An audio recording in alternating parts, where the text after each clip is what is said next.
everyone. Thanks so much for joining us. We're going to get started in 1 minute, and this webinar is being recorded.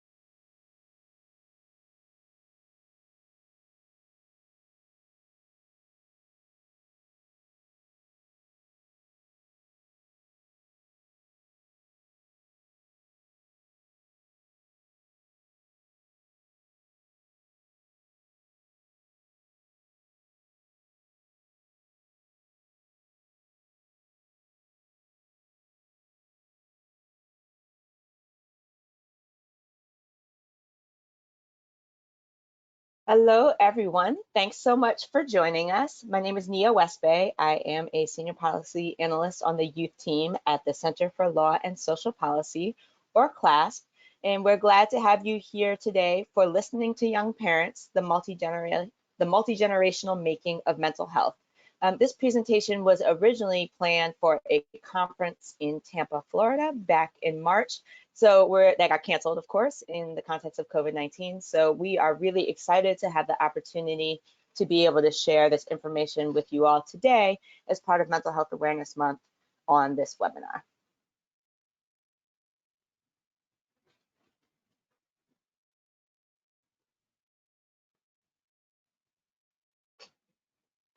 A quick word about the Center for Law and Social Policy, or CLASP. CLASP is a national nonprofit anti-poverty advocacy organization, and we celebrated our 50th birthday in 2019. We do our work at CLASP in 6 main policy teams. We have an income and work supports team that is focused on many of the public benefits that people might need. We have a job quality team that focuses on issues like paid family medical leave, fair scheduling, that sort of thing. We have a childcare and early education team. We have a post-secondary education and workforce development team, our newest policy team that is focused on immigration, and then the youth team, which is where I sit. The youth team is unique at CLASP in that we're the only team that's focused on a population as opposed to a policy area. So much of the work that we do intersects with the other teams at CLASP, and we do a lot of collaborating with those teams, including on our mental health work. CLASP has been working pretty intensively in the mental health space for a few years now. We do federal policy analysis and advocacy. We have a focus on youth and young adult mental health as well as maternal mental health. We've had for the last couple of years a fairly intensive state and local technical assistance project where we've been working with several states and localities to try and improve their policies in these spaces. We have learning communities focused on both of those populations, and we have an advisory board, which my co-presenter is a part of, that is helping to guide and inform our work. I'm sure many, if not all of you on this webinar know that May is Mental Health Awareness Month, and CLASP has been thinking about how to reframe mental health all during this month. We have a few things that are still sort of coming out during the month of May that we just wanted to share with you so that when you get the slides, you'll be able to access those things. So we have a few new resources. One is already published, and we'll have a few more coming out by the end of the month that are available on the CLASP website. We're doing some Instagram profiles of different partners who are working in mental health. So if you're not already following CLASP on Instagram, please take a minute to follow us and do that. And then in addition to the webinar today, we have one more webinar scheduled for next week that is going to be focused on race and the opioid epidemic. So we hope that some of you will be able to join us for that webinar as well.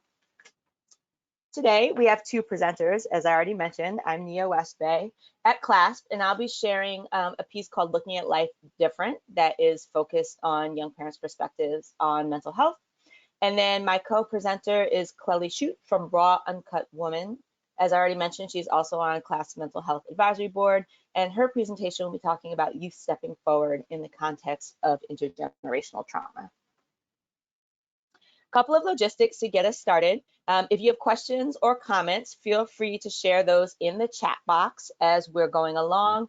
My colleague Kayla, who's on the line, will answer any sort of quick and easy questions, and then we will circle back to questions at the end of the webinar. I'm going to ask you to do something that you maybe aren't used to hearing on a webinar, maybe you are, but keep your phone handy. We're going to do a couple of text or online polls during the course of the presentation. We're also going to try and drop those poll links in the chat box, but we want to try and make this as interactive as possible. So just keep that handy so that you can answer a couple of poll questions. And then just a note that we will be sending out the recording and the slides after the webinar, and that will include all the live links to the reports, the citations, the upcoming event registrations, all of that sort of thing. So now we're going to jump in with our first poll question. You can do this a couple of ways. You can, on the browser on your phone, go to pollev.com/KeishaBird479. You can also text that to 22333. But for this particular poll, you do actually have to use the web browser as opposed to texting your response. And once you do that, you can start clicking on where you are joining us from today. Just gives us a little bit of a sense of who's on the line. If you're having any kind of issue with the polling, you can also drop your name and where you're from in the chat box. But it can be kind of fun to see the bubbles show up for where everyone's calling from. Oh, there's the first one. That always shows me it's working. So that helps with my confidence on that. So it looks like somebody from Maryland. Okay, we've got New York. We've got, it looks like more Maryland and maybe Pennsylvania. That bubble looks like they put you in the Great Lakes, but could be Michigan or Minnesota. A few more in the DC area, working our way down south. Oh, we have Hawaii on the phone and California. I always love it because I know it's early in the morning for you all, so I appreciate you joining. Oh, Hawaii moved to California. Maybe we don't have Hawaii. So big cluster over on the East Coast, but a few friends on the West Coast. Anybody in the middle of the country joining us today? Give a couple more minutes for responses. We got a few more coming in. Like a couple from North Carolina.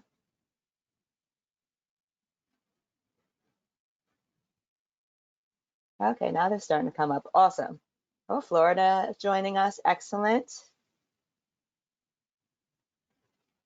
Great. Well, thank you all for that. And now you're going to be immediately ready for our next poll.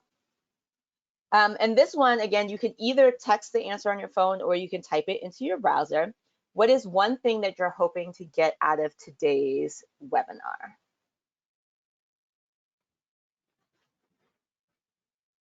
And this will help us to, as we're talking, make sure that we're hitting key points of things that people are interested in. Okay, we have strategies to support families.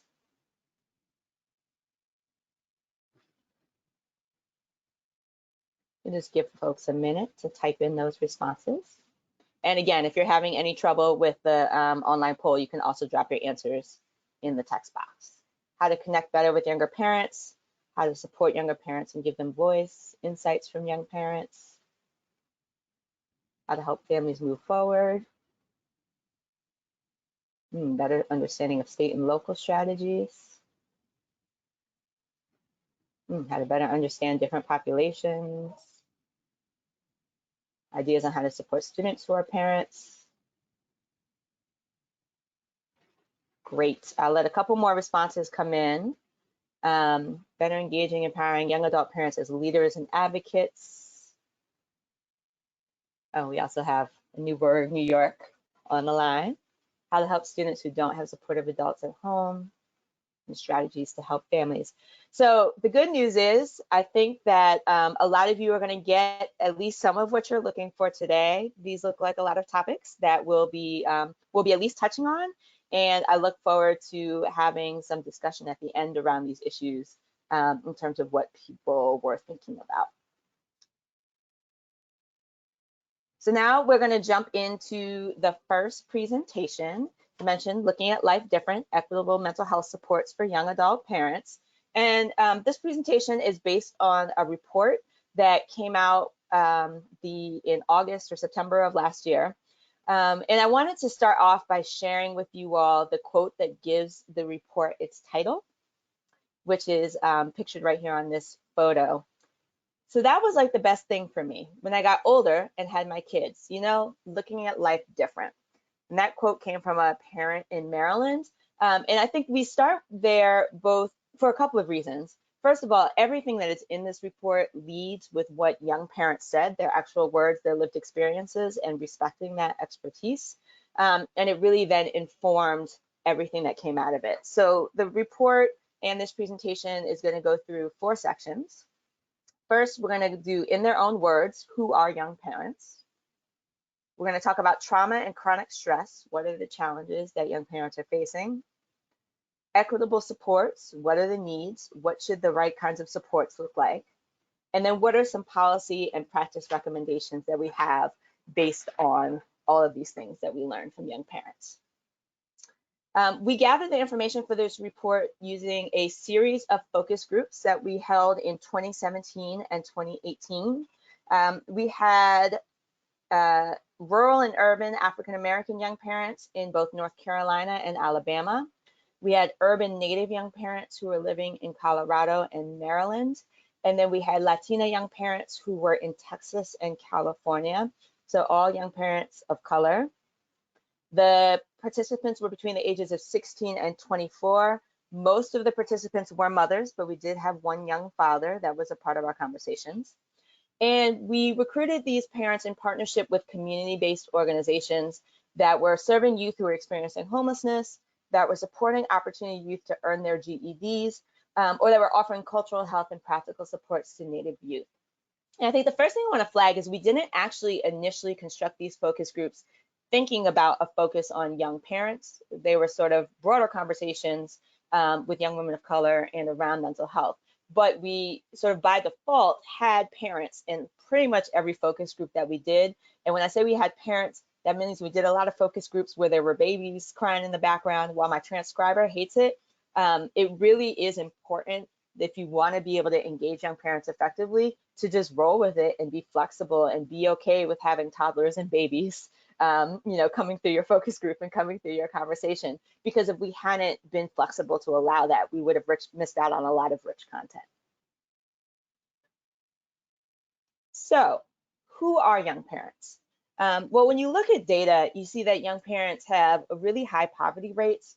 Roughly 1 in 3 young parents between the ages of 18 and 24 are living in poverty, compared to 1 in 6 young adults overall.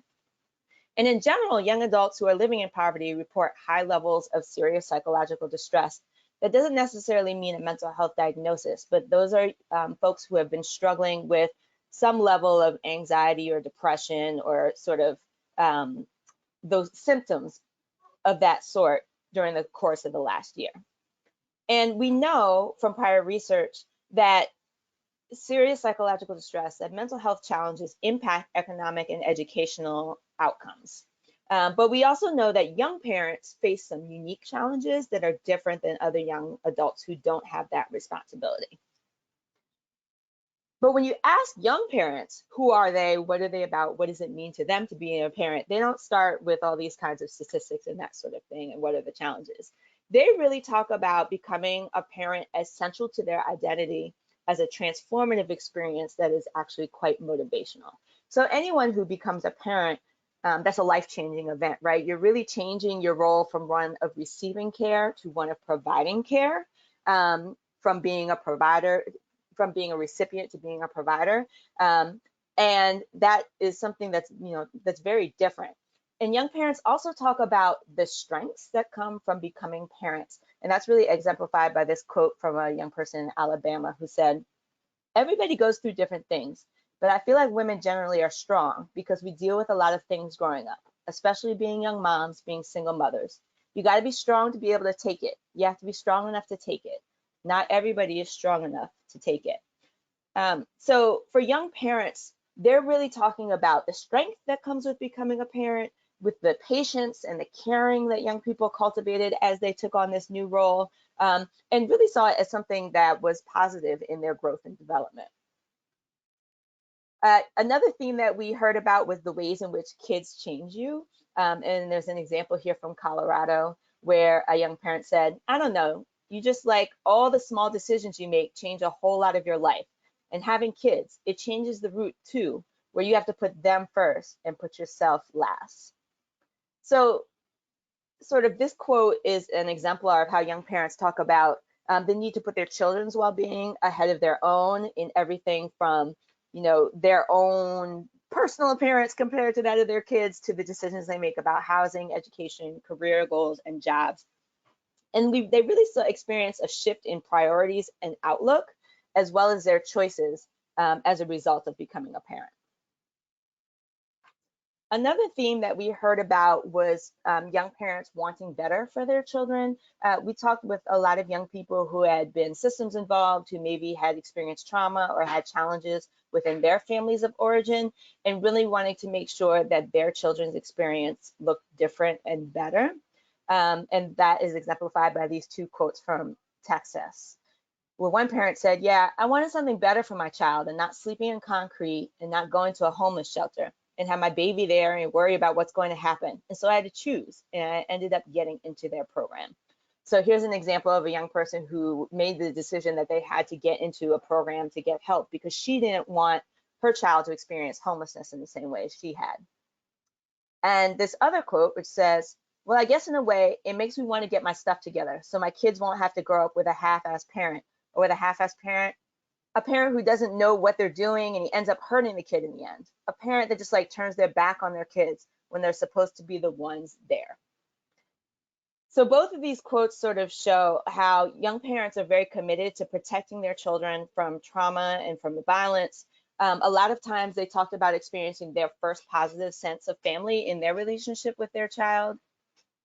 And they really seem to have an intuitive understanding of the value of both a nurturing parenting style and positive environmental exposure and what that means for kids.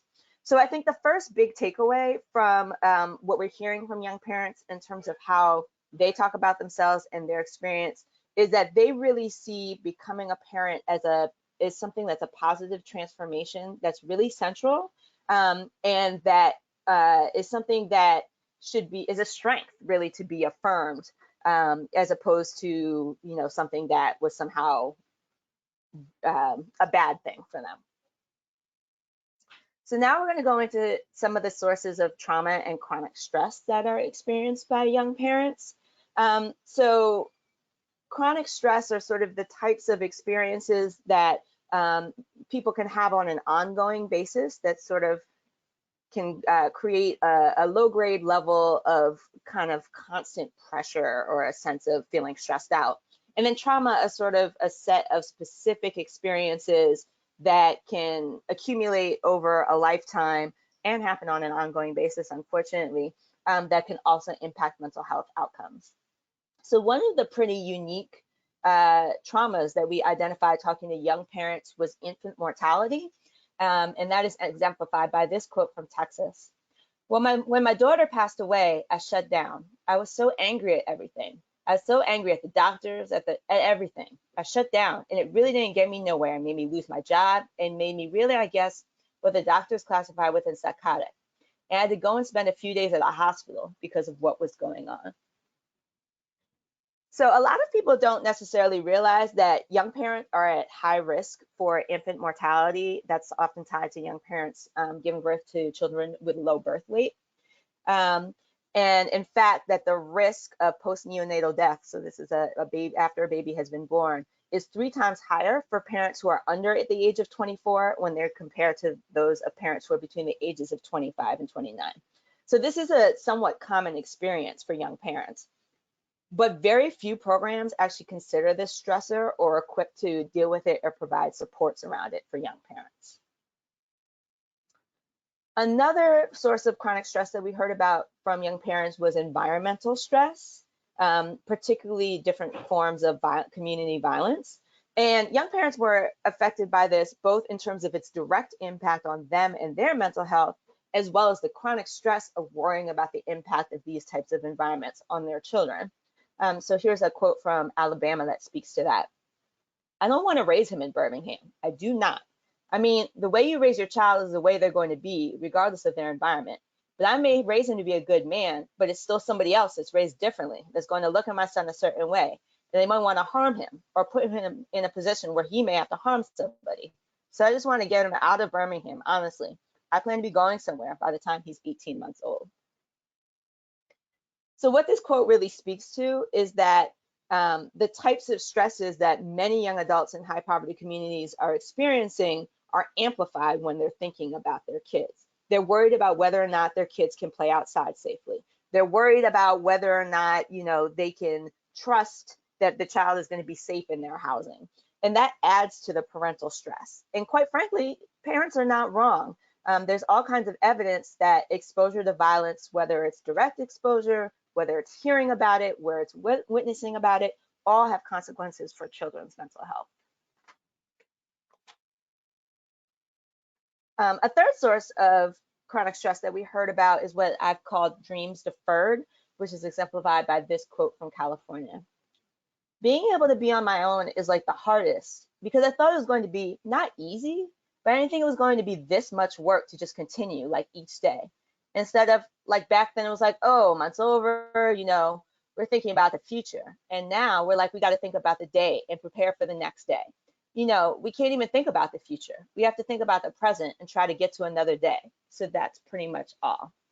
Now, I always like to emphasize that none of the parents that we spoke to expressed regret over becoming parents. But at the same time, they did recognize that they've been forced to relinquish some of their personal dreams and goals. And it was really tied to this idea of how difficult it was to navigate the day-to-day, which made future planning feel really difficult. There's a concept from cognitive psychology called present bias, which really talks about how when your immediate needs are so strong and so present, it can be really hard to defer your present needs for something with a reward that's far down the line. So as an example, when you're in a workforce program or perhaps an education program and your degree, your diploma or certificate is months or years off, it can be really hard to devote energy to that when you're worried about how you're going to eat tomorrow or who you're going to leave your child with so you can go to class, and those kinds of immediate needs are not taken care of. But at the same time, this sort of ongoing sense of not being able to move forward and advance in these types of areas was a source of frustration that can make young parents feel stuck.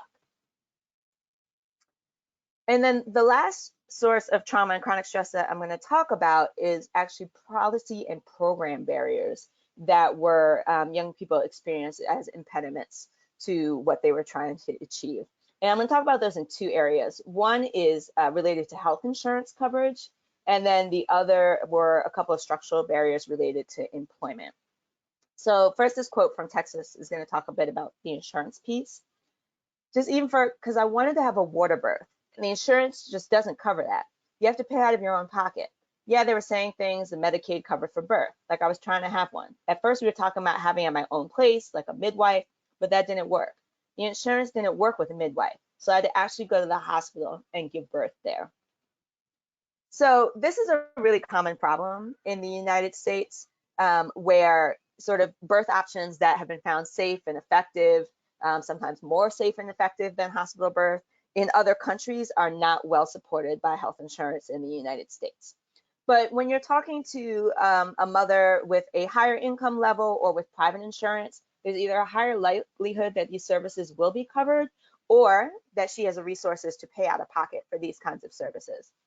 When you're talking about economically marginalized young people of color, if Medicaid is not covering these services, they don't really have another option, right?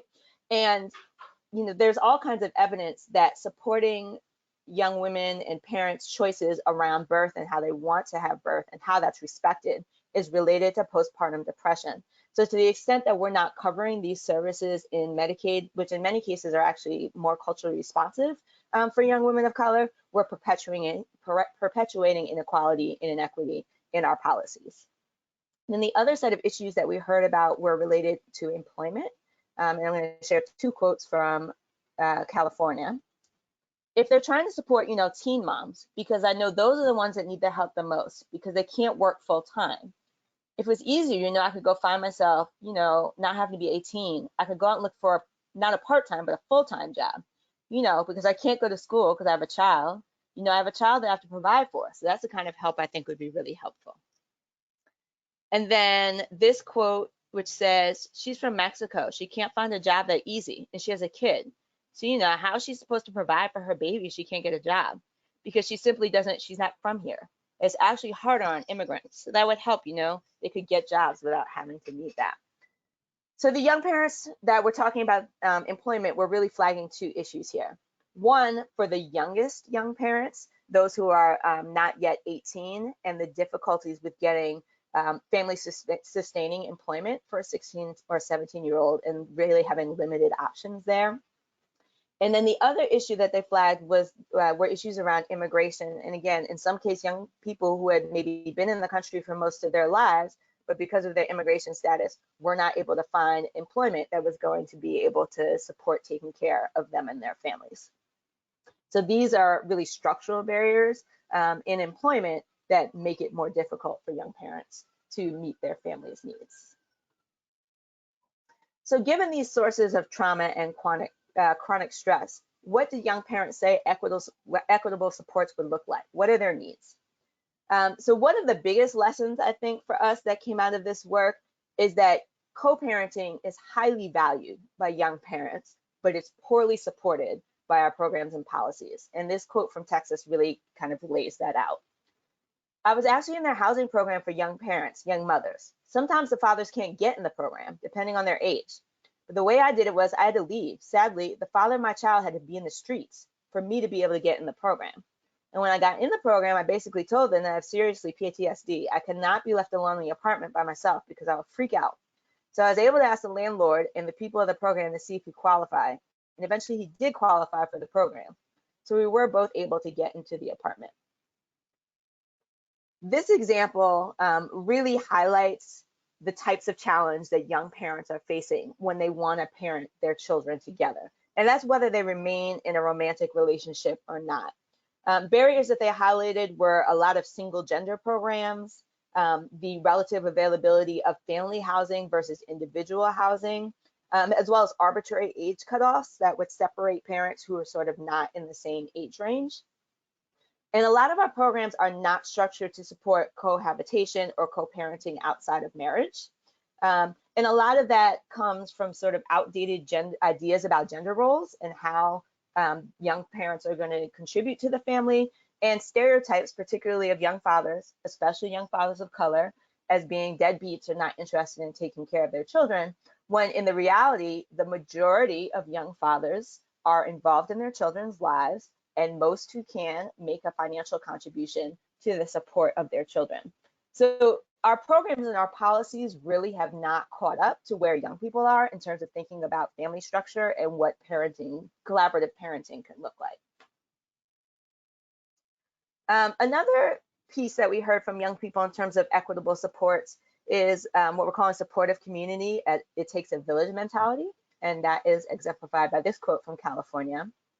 And that small little, apartment complex, it's so family oriented.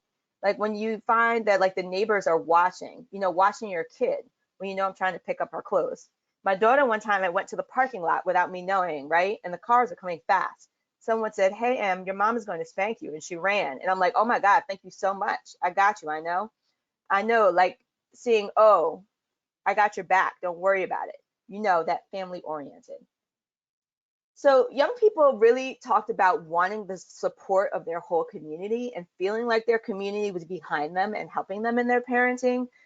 For some young people that we talked to where they did not feel that was the situation in their community, they really felt that as a loss and something that made it more difficult for them to parent. And for those who had it, as we see in this example here, they felt like it's something that they truly valued. We even had young people talking about, hey, I'd appreciate some supportive help from somebody if my child's acting out in public, or, just to feel like the community is behind you and supporting you as opposed to judging you was really important. And this is really related to the fundamental 2-gen idea of social capital and thinking about what it looks like to have support from neighborhood, from community, and building that social capital for young parents in particular was something that they said was really important. And then lastly, we heard from young parents about meeting their immediate needs, which would really sort of help them build a cushion to kind of free up some of the mental space to be doing some of that more long-term thinking and future planning. And that cushion was everything from positive energy and safety and support to childcare to other types of financial resources. So we see that nearly half of young parents don't access any public benefits at all. And so on the one hand, while we, the positive energy and safety and support piece is about the community and its safety and the kind of space that they're able to bring, their family into, the need for childcare is really, really critical and under-resourced. Even with major investments at the federal level in the last few years, only 1 in 6 children who are eligible for childcare are able to access it. And then young people also talk a lot about support from organizations that are able to provide resources. They talked about gift cards, particularly resources to support diapers. The way that our public benefits are structured are such that diapers are not explicitly considered as an expense that parents had in terms of TANF, or they get food support through WIC or SNAP, but there's nothing really there to support diapers.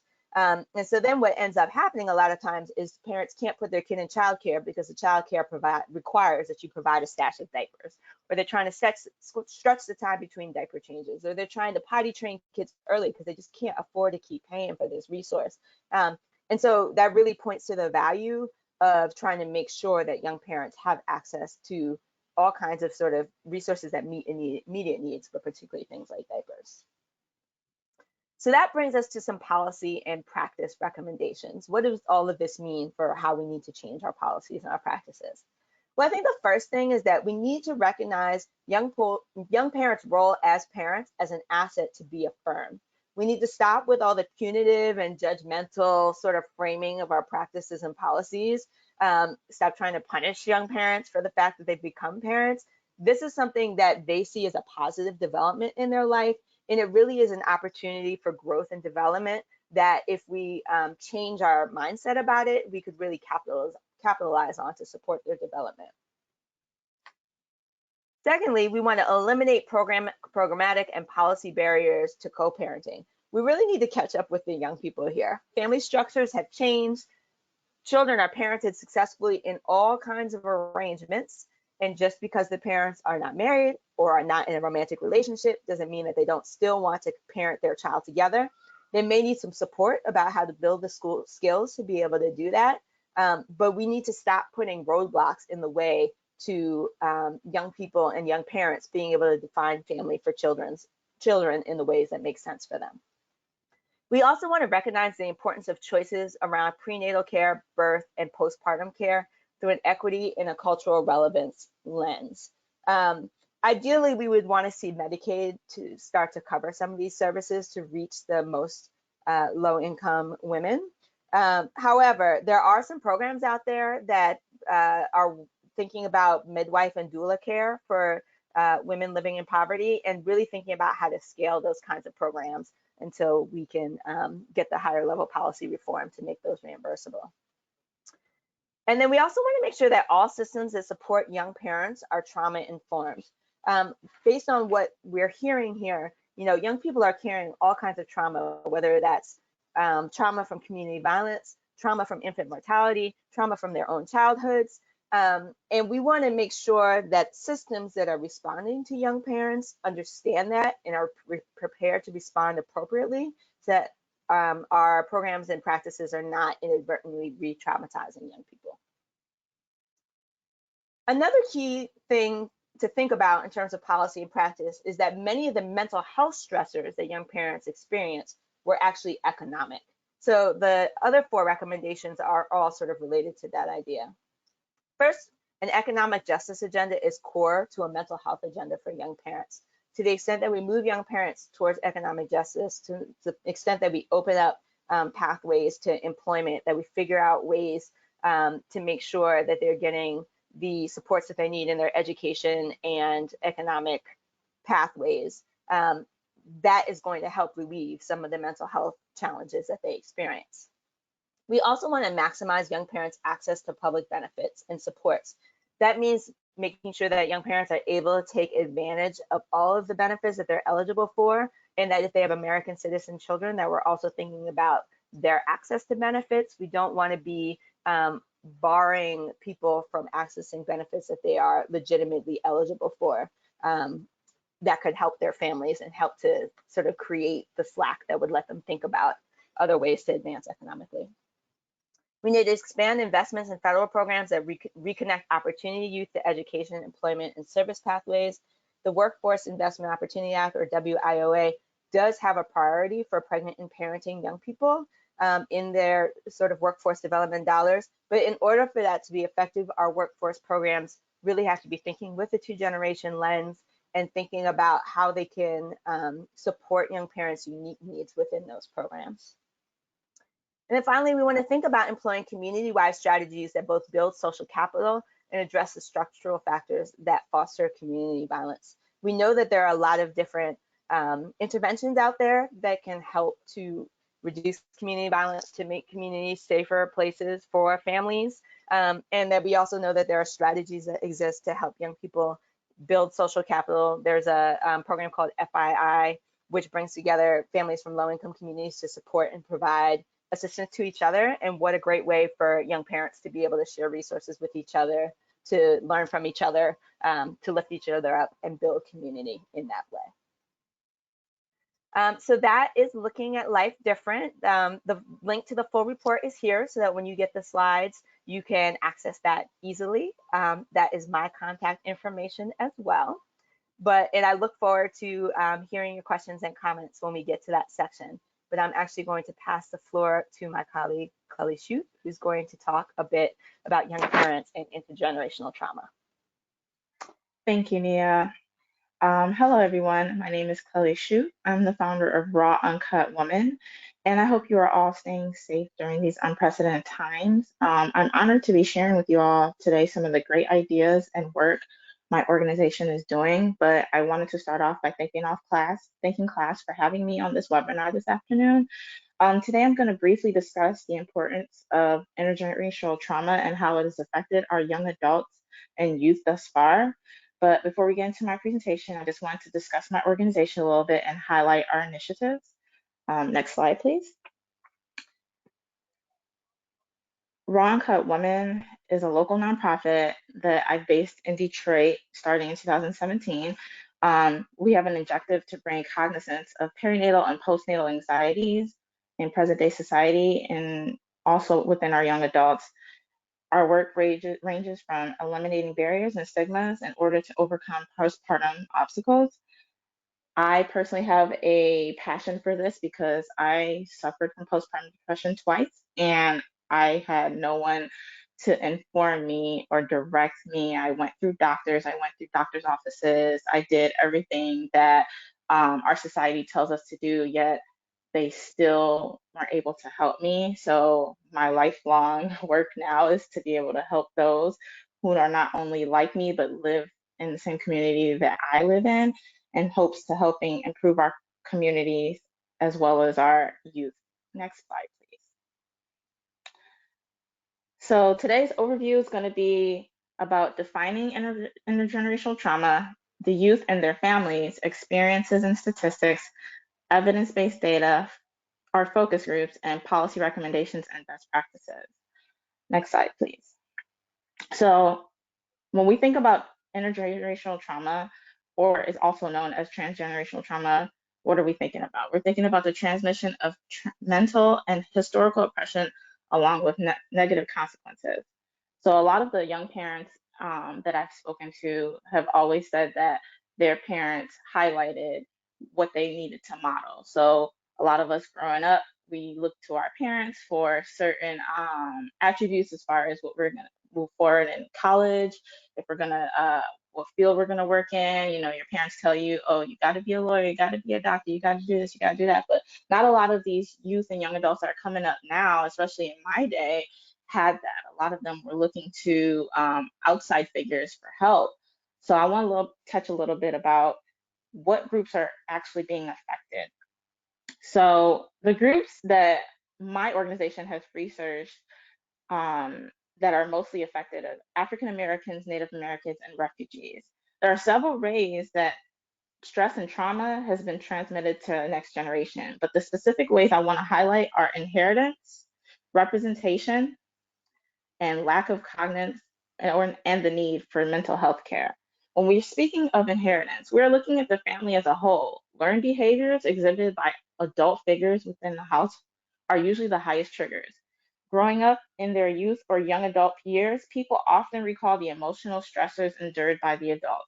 Any type of abuse, whether it's physical, drug abuse, sexual abuse, or even emotional abuse, typically does not go unseen by children and teens in the household, even though adults usually tend to think that children don't see this.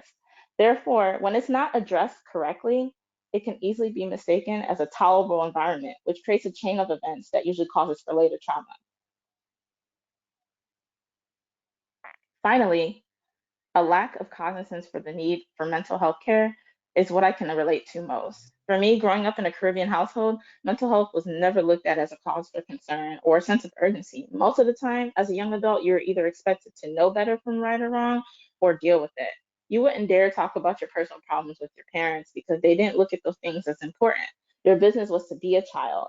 But what the generations before us tend to look over is that holding in those simple questions or witnessing the anxiety our own parents have from simply trying to provide for us or having the answers causes its own trickle down effect. Next slide, please.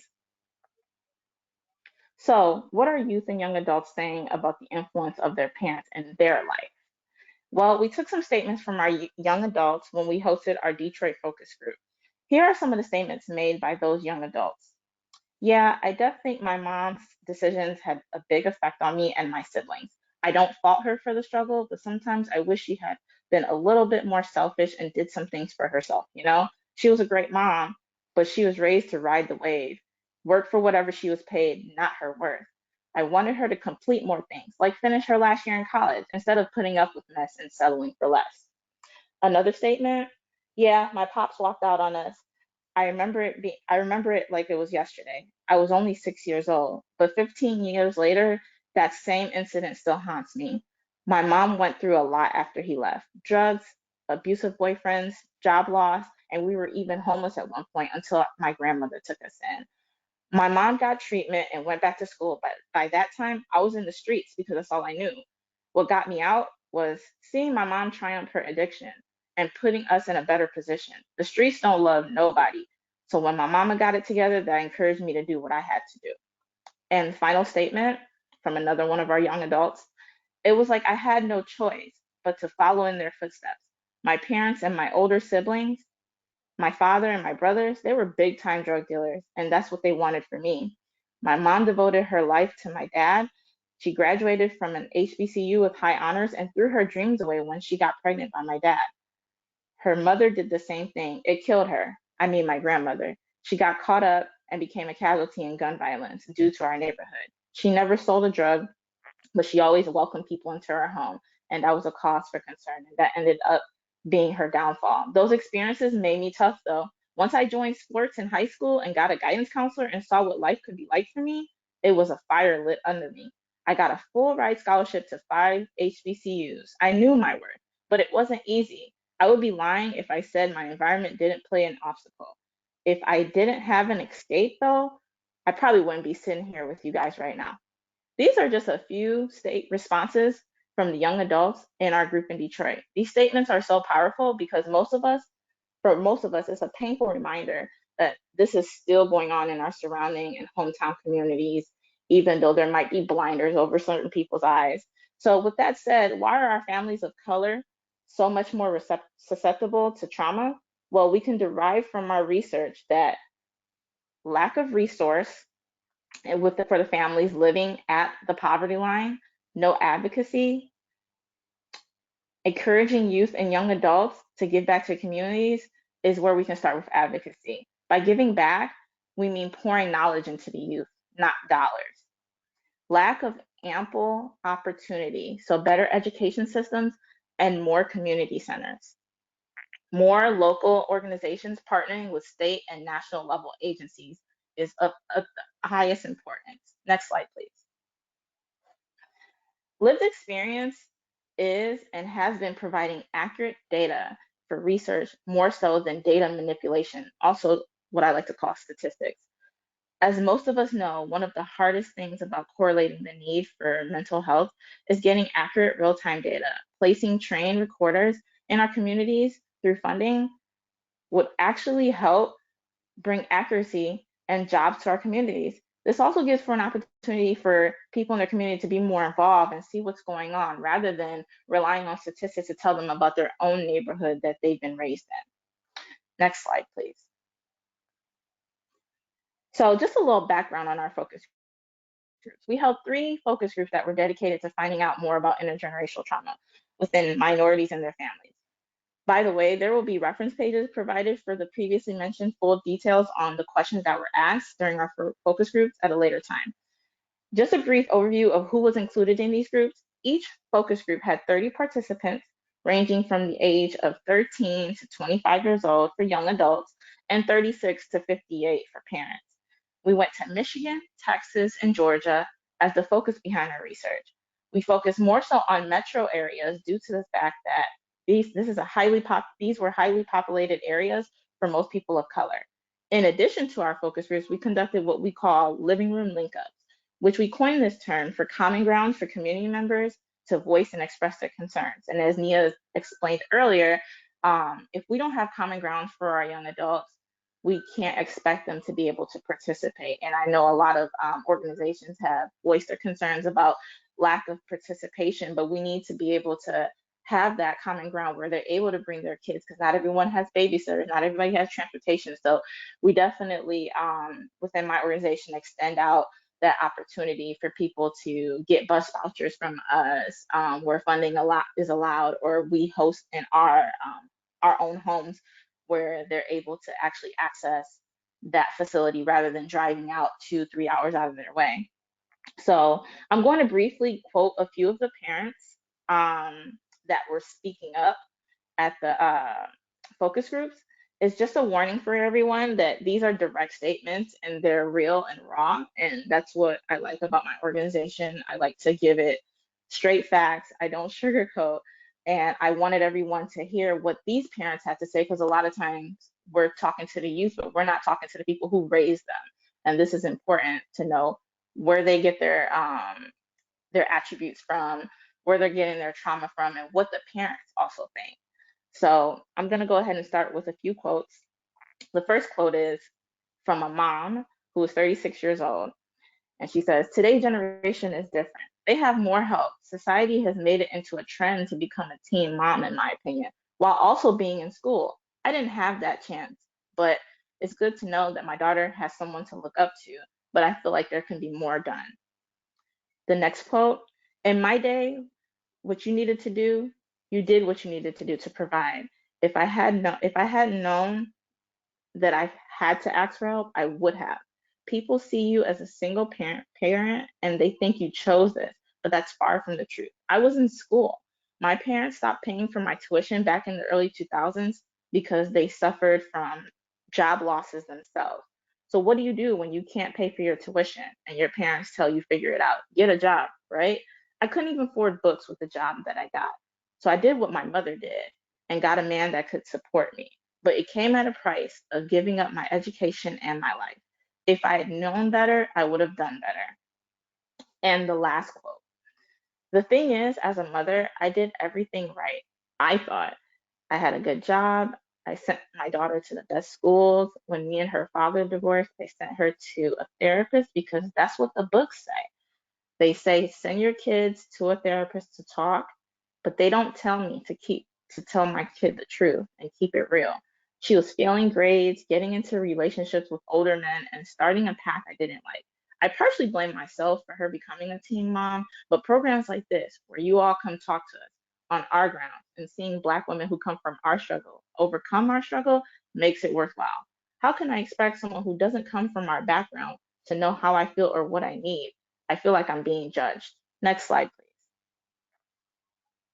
So, lastly, I wanted to close out and say first and foremost that a powerful statement for me when researching and talking to these young adults, youth, and parents I like to say that if trauma can be passed down through generations, so can healing, which is such a powerful statement. We have the ability to change the narrative of our family communities. So with that said, here are a few ideas for policy recommendations on an informal overview. Building a community initiative for parents and preteen and teenage youth to have open dialogue. So making it okay for kids to go home and being able to talk to their parents.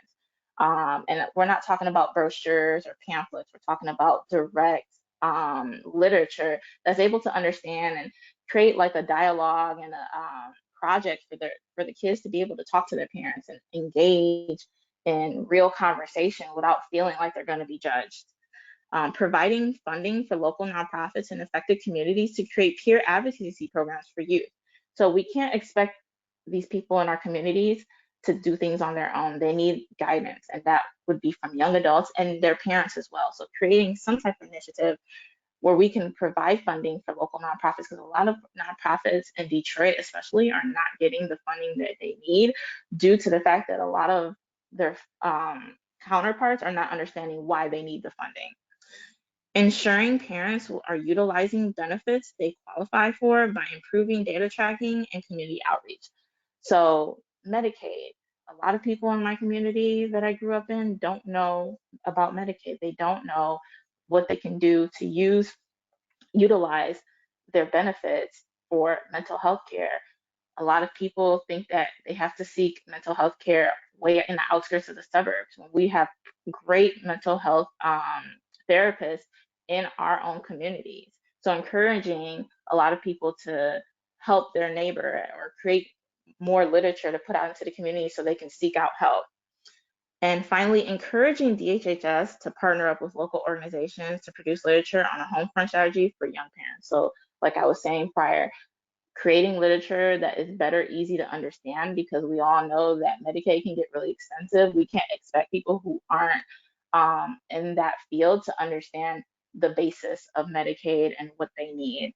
So placing and improving practices among families is also also important, because the biggest thing that is overlooked when youth and young adult engagement is being talked about is making sure their ideas and input and experience is valued. So you can't expect young adults to come to the table without letting them know that their statements and their experience is very much appreciated. Next slide.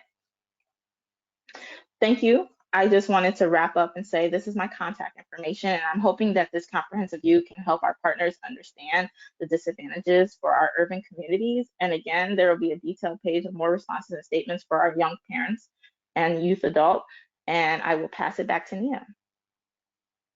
Thanks so much, Clelly. So now is that time where we can take some questions, either that folks have been dropping in the chat box all along, or if you have a question that you didn't ask yet, go ahead and drop it in the chat box for us. We'd love to try and answer.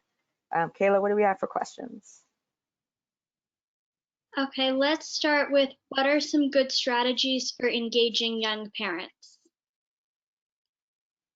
So I can start, and then Clelly definitely jump in. I think a few things. From our perspective, we really, in all of our policy work at CLASP, really think of young people broadly as partners in our work, and that their lived experience, expertise is equally valuable to the types of expertise that other folks bring to the table.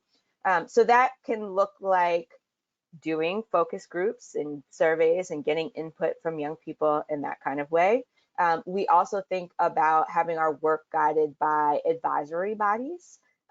So having young people to advise on the different policy proposals that we're working on, to participate in the development of the policy proposals. We have folks on our mental health advisory board like Clelly, who have lived experience with the issues that we're working on, and sort of have other people in that space. I think the key is to partner with organizations that are already have sort of strong relationships with young parents in the community, and then making sure that you're partnering with them and working with them to help. And I'm speaking from the perspective of a national organization, to connect with those folks and get their input.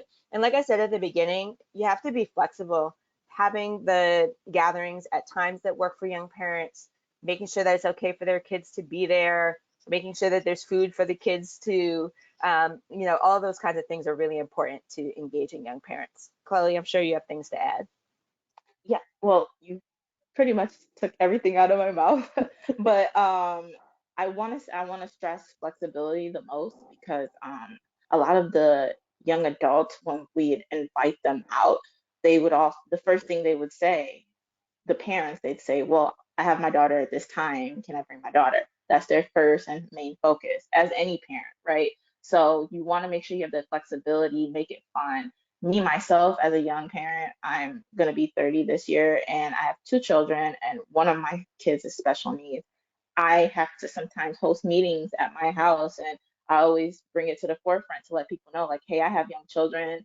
I do have a sitter, but sometimes my son, he has meltdowns. He might need to sit next to me. So I hope that doesn't make you uncomfortable. If so, we can schedule this at a later time. And that's just the reality of it. When you have a young adult who's a parent, you have to make things flexible because if you're trying to um, make things equitable for everyone, how do you expect them to come and just put everything off to the side that they're actually trying to advocate for?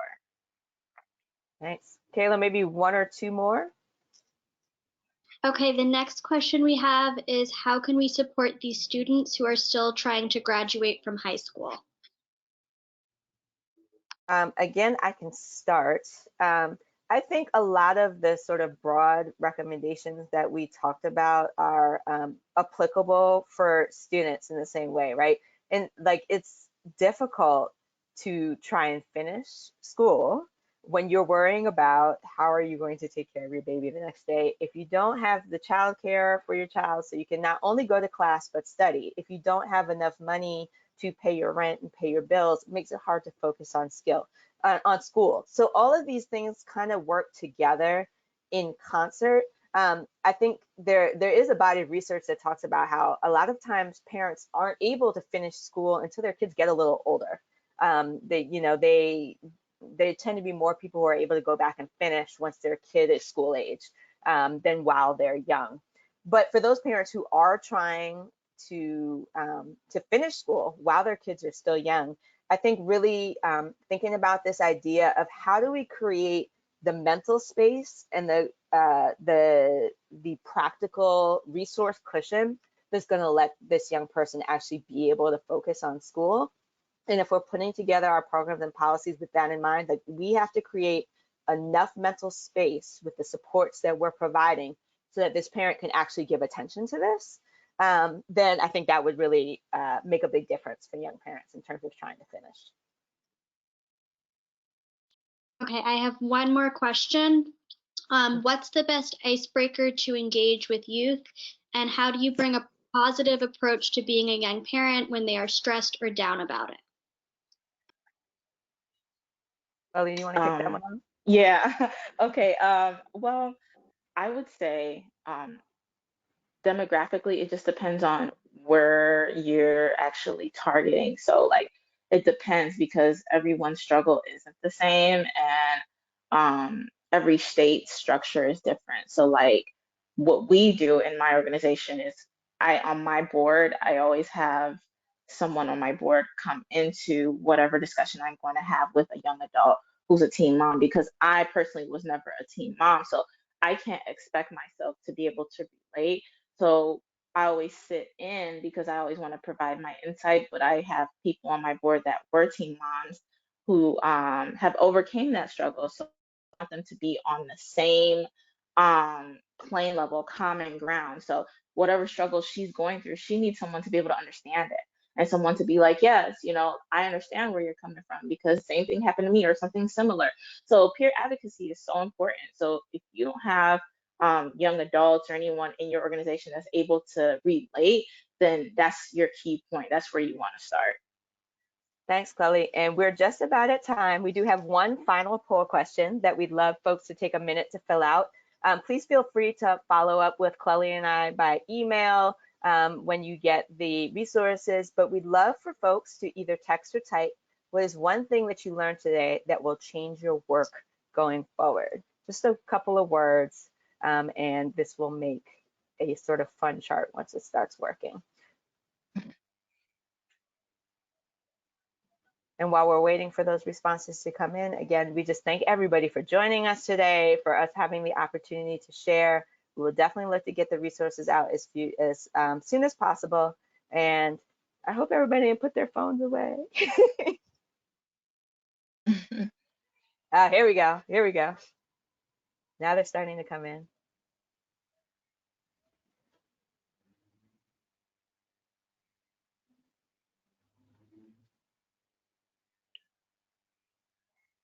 Keep sending them. Keep sending them. What are your ideas? How is this going to change your work with young parents going forward? Sources, I like that word, sources. Yeah.